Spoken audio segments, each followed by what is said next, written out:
പ്രശസ്ത എഴുത്തുകാരി ശ്രീമതി ഇന്ദിരാ ബാലൻ എഴുതിയ അരികിലില്ലാത്ത വിലാസം എന്ന കഥയാണ് ഞാൻ വായിക്കുന്നത്.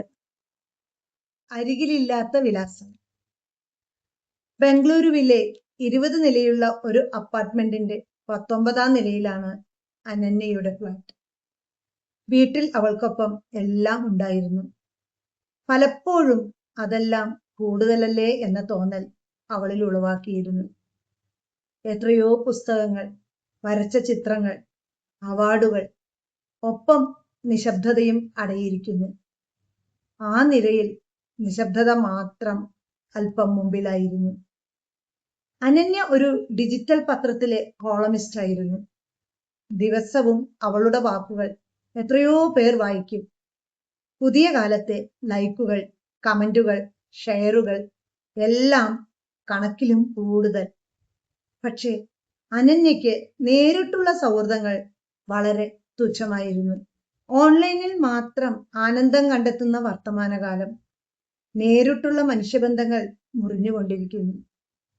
അനന്യയുടെ ലേഖനങ്ങളിലെ വിഷയം പ്രധാനമായും സ്ത്രീകളുടെ സ്വാതന്ത്ര്യത്തെക്കുറിച്ചും അവർ ജീവിതത്തിൽ നേടേണ്ട ധൈര്യത്തെക്കുറിച്ചുമായിരുന്നു. ജീവിതത്തിന്റെ മുള്ളുവേലിക്കകത്തു നിന്നും പടിയിറങ്ങിയ ശേഷം ആരോടും അവൾ സംസാരിച്ചിട്ടില്ല. പിന്നീട് കമ്പ്യൂട്ടറിന്റെ നീല വെളിച്ചം മാത്രമാണ് അവൾക്ക് കൂട്ടായിരുന്നത്. ഒരു ദിവസം ഇമെയിലുകൾ നോക്കിയപ്പോൾ അവൾ കണ്ടു, അവൾക്കായി ഒരു ഇമെയിൽ വന്നിരിക്കുന്നു. ആരാണിത്? അവൾക്ക് അത്ഭുതം തോന്നി. ഒന്നുകൂടി കണ്ണുകൾ അടച്ചു തുറന്ന് മെയിൽ ശ്രദ്ധിച്ചു. അതിലെഴുതിയിരിക്കുന്നത് ഇങ്ങനെയായിരുന്നു: നിങ്ങളുടെ കഥയിൽ ഞാൻ ജീവിക്കുന്നു. അവൾക്കത് കണ്ടപ്പോൾ മനസ്സിൽ ജിജ്ഞാസ നിറഞ്ഞു.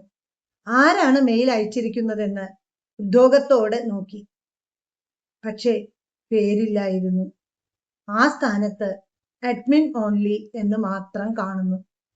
അവൾ മെയിൽ തുറന്നു. അയച്ച ആൾ എഴുതിയിരുന്നത് ഇത്ര മാത്രം: നിങ്ങൾ എഴുതിയ ഭൂമിയുടെ രുചി വായിച്ചു. മരുഭൂമി എന്ന് തോന്നുന്ന മനസ്സുകൾക്കും ഒയാസിസ് സ്വപ്നം കാണാമെന്ന് നിങ്ങൾ എഴുതിയിട്ടുണ്ടല്ലോ. ഞാൻ ആ മരുഭൂമിയാണ്. നന്ദി. അത് വായിച്ച് അനന്യ കുറച്ചു നേരം സ്ക്രീനിലേക്ക് നോക്കിയിരുന്നു. ആരാണിയാൾ?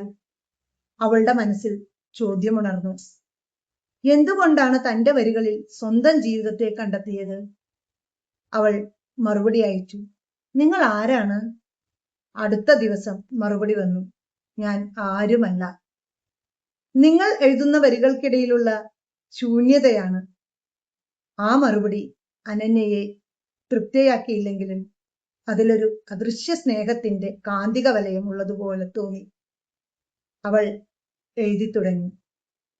തന്റെ ഭയങ്ങൾ, ഏകാന്തത, അപരിചിതമായ സ്വപ്നങ്ങൾ, എല്ലാറ്റിനെ കുറിച്ചും. അപ്പോഴതാ മറുപടി വീണ്ടും. Admin only. ഓരോ ദിവസവും ഒരു വരി മാത്രം അയക്കും. നിങ്ങളുടെ നിശബ്ദത ശബ്ദത്തേക്കാൾ വലിയതാണ്. ചില വീടുകൾക്ക് വിലാസമുണ്ടെങ്കിലും മനസ്സിന് ഇല്ല. ദിവസങ്ങൾ കഴിഞ്ഞപ്പോൾ ആ ഇമെയിലുകൾ വരാതെയായി. ആഴ്ചകൾ, മാസങ്ങൾ.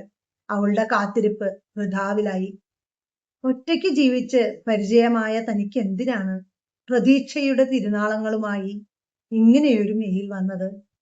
സത്യത്തിൽ ദിനചര്യ പോലും താളം തെറ്റി. യഥാർത്ഥത്തിൽ എല്ലാ മനുഷ്യർക്കുള്ളിലും സ്നേഹത്തിനായി ഒരു കാത്തിരിപ്പില്ലേ? അവൾ വീണ്ടും ഏകാന്തതയിലേക്ക് കൂപ്പുകുത്തി. പക്ഷേ ഇങ്ങനെ വീണുപോകരുത്, സ്വയം ശാസിച്ചു. മനസ്സിനെ പഴയ അവസ്ഥയിലേക്ക് കൊണ്ടുവരാൻ ശ്രമിച്ചു. പക്ഷേ ഈ തവണ നിശബ്ദതയ്ക്ക് പഴയ ഭാരം അനുഭവപ്പെട്ടില്ല. കാരണം അവൾ തിരിച്ചറിഞ്ഞിരുന്നു, തന്റെ വാക്കുകൾക്ക് ചിലരുടെയെങ്കിലും ഹൃദയത്തെ തൊടാൻ കഴിയുന്നുണ്ടല്ലോ. അത് മതി ആശ്വസിക്കാൻ. നഷ്ടപ്പെട്ട മാനസികോർജം തിരിച്ചെടുത്ത് അവളൊരു പുതിയ ലേഖനം എഴുതാനിരുന്നു. അരികിലില്ലാത്ത വിലാസം.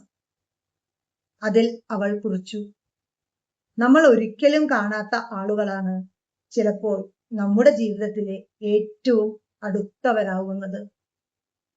ചില ബന്ധങ്ങൾ വിലാസമില്ലാതെ വരുന്നു, പക്ഷേ അവ ഹൃദയത്തിൽ സ്ഥിരവാസം നേടുന്നു. ലേഖനം പ്രസിദ്ധീകരിച്ച രാത്രിയിൽ അവൾ ബാൽക്കണിയിൽ നിന്ന് നഗരത്തിലെ ഇലക്ട്രിക് വിളക്കുകൾ നോക്കി സ്വയം പുഞ്ചിരിച്ചു. അവിടെ ആയിരക്കണക്കിന് ജനലുകൾ തുറന്നു കിടക്കുകയായിരുന്നു.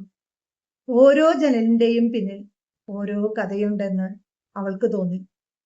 ഓരോ മനുഷ്യർക്കുള്ളിലും തുറക്കാത്ത എത്ര കഥകളുണ്ടാവും. അരികിൽ ആരുമില്ലെങ്കിലും തനിക്ക് വിലാസമുണ്ടെന്ന് അവൾക്കപ്പോൾ തോന്നി.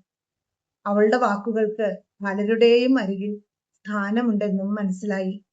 അന്നാണ് അവൾ ആദ്യമായി വാതിൽ തുറന്ന് അടുത്ത വീട്ടിലെ സ്ത്രീയെ വിളിച്ച് കുശലാന്വേഷണം നടത്തിയത്. ചായ കുടിച്ചുവോ? അനന്യ ചോദിച്ചു. ഇതുവരെ സംസാരിക്കാത്ത അനന്യയുടെ ചോദ്യം കേട്ടപ്പോൾ അയൽക്കാരിക്ക് അത്ഭുതമായി. അവൾ കണ്ണുമിഴിച്ചു നിന്നു. നിശബ്ദത അല്പം മാറി. നിശബ്ദതയെയും നമ്മൾ തന്നെയല്ലേ അരികിൽ അണച്ചു നിർത്തുന്നതെന്ന് അനന്യയ്ക്ക് തോന്നി. അവൾ തുറന്ന വാതിലടച്ച് ഒരു പുതിയ ലേഖനം എഴുതാനുള്ള വിത്തുമായി കമ്പ്യൂട്ടറിനരികിലേക്ക് നടന്നു.